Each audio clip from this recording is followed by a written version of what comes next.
பாருங்கள் ஃப்ரெண்ட்ஸ், நம்ம வந்து கோழிக்கு தவிடம் தண்ணியாக வச்சா கோழியும் தவிடம் தின்னுவோ இல்லையோ, இந்த காக்கா மட்டும் அப்பப்போ வந்து விறகு கொத்தி தின்னதுக்கு வரோம்.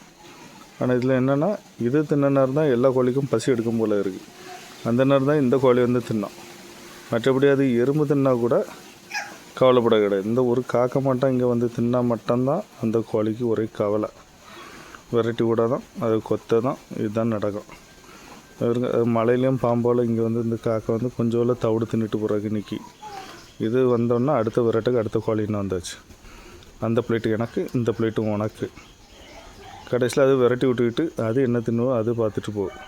அது காக்கையை பாருங்க எங்கே போய் இருக்குன்னு. பாம்போல் மழையில் நனைஞ்சு அங்கே போய் நிற்கி. ஒரு வாய் தான் இற கொத்திச்சு.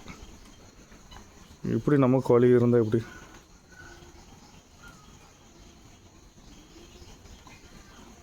காணவே இல்லை, காக்கா போயிட்டு எங்கேயோ.